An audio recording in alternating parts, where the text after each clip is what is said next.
Okay, today we're taking a look at Divine Convocation, a precon leaning into the convoke keyword, along with a mix of cards that care about creatures being tapped and swarms of token creatures to fill the gaps. The face commander is Kasla, the Broken Halo, a 5/4 legendary angel ally with flying, vigilance, and haste that costs 3 blue, red, white. It has Convoke, which says your creatures can help cast this spell.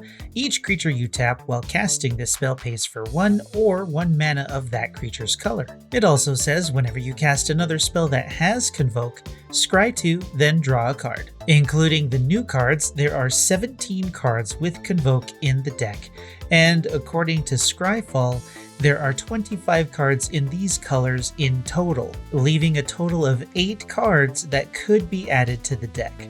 So unfortunately, this commander in all of Magic can only draw you a total of 25 cards and boils down to a nearly free 5/4 Flying Vigilance Hazed creature. That's not bad, of course, but as a commander, it might be a little lackluster. As a card in the 99, Kasla might be a great single to pick up, or 99 in this precon. The secondary commander is Saint Traft and Rem Carolus, a 3/4 legendary spirit human that costs blue, red, white that says, whenever it becomes tapped, create a 1/1 red human creature token if this is the first time this ability has resolved this turn. If it's the second time, create a 1/1 blue spirit with flying. If it's the third time, create a 4/4 white angel with flying. And whenever you cast a spell that has Convoke, untap Saint Traft and Rem Carolus.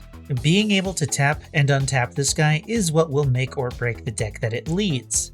But that deck is going to be a dedicated token deck since it makes tokens with a small benefit of running spells with Convoke. Filling the deck with tap and untap effects might be more trouble than it's worth. However, there happens to be a better token generator in the deck. Traft and Rem are going to be cheap as a single and a neat trick if you can set it up, but that's about it. Unlike the decks we've looked at so far, Divine Convocation has a third commander that can run this deck as is.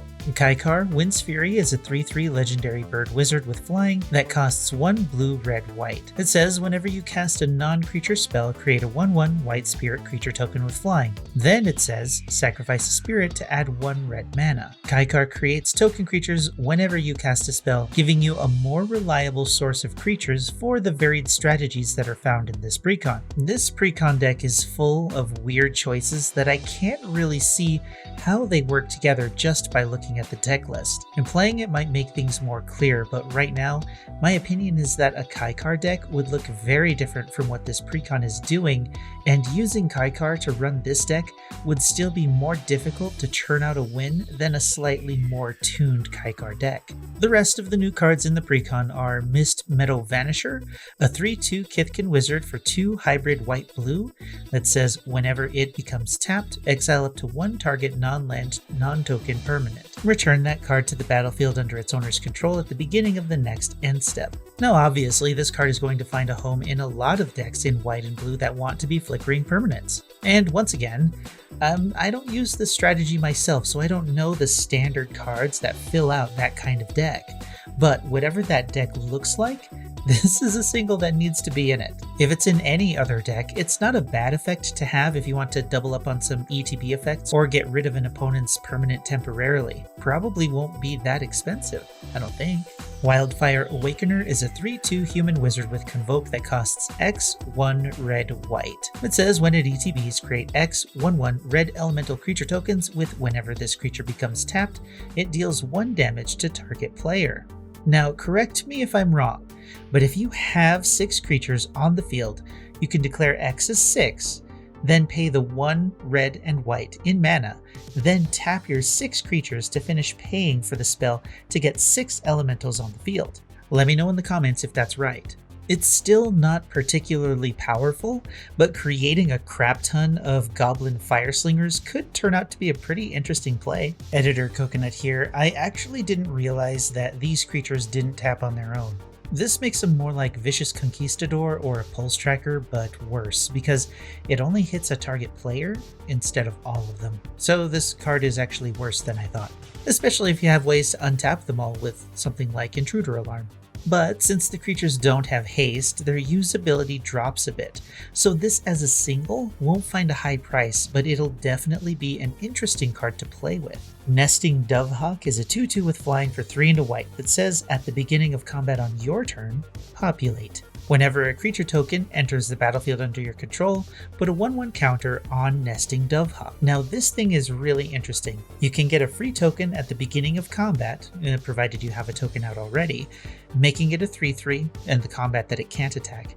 And then on the next turn, at the beginning of combat, you make another token, and it's a 4/4 by that turn that it can attack. And that's at the bare minimum. But if you have any kind of creature token generation on the board, this can get very big very quickly. Of course, if you don't have any creature tokens on the field or no ability to make tokens, then this is just a 4-cost flying 2/2, which isn't really that great. I'm a very big fan of this card though, and thankfully, I really don't think it's going to become very expensive because of that. It's a very innocuous effect for what it can potentially become, and it should be part of any token deck in white. And speaking of innocuous things being amazing, why don't you hit that like button and sub to the channel so you don't miss more of these in the future. It'll also help the channel grow by letting other players see these videos if they'd be interested in them. Flock Chaser Phantom is a 5/5 spirit with Convoke, Flying, and Vigilance for 4 white-blue that says, whenever it attacks, the next spell you cast this turn has Convoke.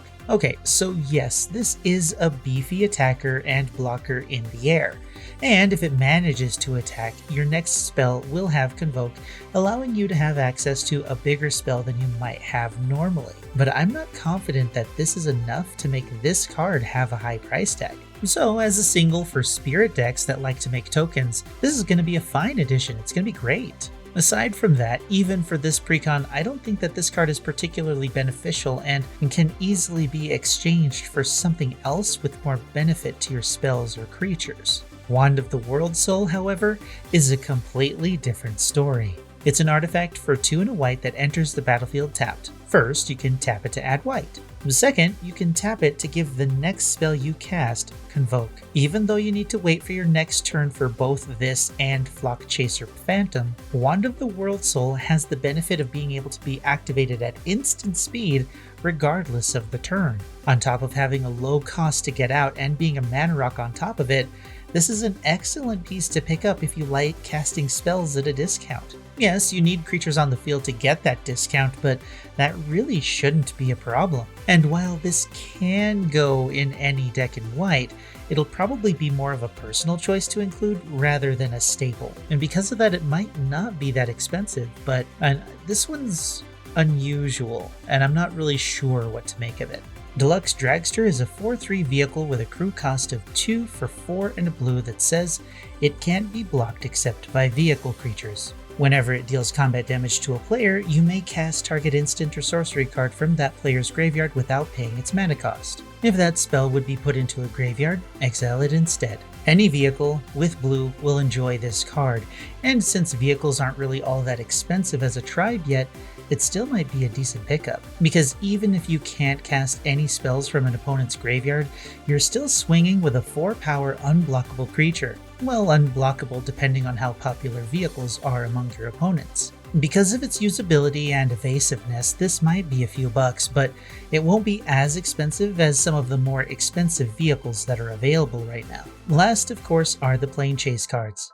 Path of the Ghost Hunter is a sorcery that costs X, 1 and a white. It says create X 1/1 white spirits with flying. Then, starting with you, each player votes for Planeswalk or Chaos. If Planeswalk gets more votes, Planeswalk. If Chaos gets more votes or the vote is tied, Chaos ensues. Now, I'm going to be honest with you, until now I was kind of just ignoring these Path of Planeswalk cards. And looking at this one, I feel like I'd want to use this one and then just, rule 0 say I don't want to bother with the Planeswalk mechanic. So maybe I'll pick this one up because, just casting this and getting white spirits is kind of like, there's a white card with flashback that will make 4 spirits in total, I think. And this would be pretty good, but I don't want to bother with the Planeswalk mechanic or play with another deck with Planes and Chaos and all of that stuff. So I might pick this one up. It'll probably be super cheap now that I'm thinking about it. And just ignore the planeswalk thing. I don't know. Let me know what you think in the comments below, because I really, honestly, I was just ignoring them. Ichor Elixir is an artifact for 4 that taps for 2 colorless mana and says if you would roll 1 or more planar dice, instead roll that many planar dice plus 1 and ignore 1. Then the planes are Enigma Ridges, Gavoy, Hedron Fields of Agadeem, Krosa, Norn's Seed Core, Stensia, Strixhaven, the Fertile Lands of Solvinia, Reality Shaping, and Valor's Reach. And then, of course, the notable reprints in the Precon. Keeper of the Accord is a handy card in white that will help you catch up if you're behind the match by giving you 1/1 creatures or lands on the battlefield. It's not fantastic, but it's a much cheaper option than other cards in white that will get you tokens or land. The Locust God makes an appearance and is a fantastic commander for players who love drawing cards. If you manage to cast this as a convoke spell, it might throw you very far ahead in the match, but I wouldn't count on it. Elspeth, Sun's Champion, is a great choice for players in token decks and is often part of them. She's around $10 right now, but this reprint in the Precon might find that price dropping a bit, so if you can find it cheap, pick it up. Secure the Wastes is a must for token decks, and it's a pretty cheap pickup also. And then there's Skull Clamp, which is a card in every token deck, and the price reflects that. I'm not sure whether this Precon will drop the price by much, but it's Skull Clamp and everyone should have one, so this Precon might drop it by like $1. Get one? It might be enough. Impact Tremors is interesting. It's a $4 common that's an important card in Aristocrat strategies with red. It's amazing that this thing is so expensive, but it hasn't been printed that many times, which contributes to its scarcity in price. Now, I don't know if I'm giving this Precon a fair shake, but it looks like the deck itself is having a hard time choosing between going wide with tokens or leaning into tapping creatures for value or having you draw a lot of cards. There are 3 strategies there, and because it doesn't lean heavier into any one of those strategies, they don't give each other enough support to let the deck do well. As a result, you may find yourself replacing more of the deck to fix those problems, and depending on the cards required for your strategy choice, it might not even be worth it to purchase the Precon and just get the commander instead. For that reason, unless the overall strategy looks interesting to you and you don't mind swapping a lot of cards to fix the deck focus, you probably shouldn't bother with this Precon. If I pick anything up from this one, it will absolutely be the Nesting Dovehawk and maybe the Wand of the World Soul, and then maybe that Path Planar card. If they're all like $3, and that's honestly about it. But how about you? Will you be picking up the Divine Convocation Precon, and if you do, what do you plan to do with it? Let me know in the comments below, because as always, I want to know if I missed something obvious in the deck and misjudged it. Next time, we'll talk about the final Precon from March of the Machine, Tinker Time, so look forward to that. But until then, like the video if you liked the video, dislike it if you disliked it, and until next time, I'm Space Coconut, and you're welcome.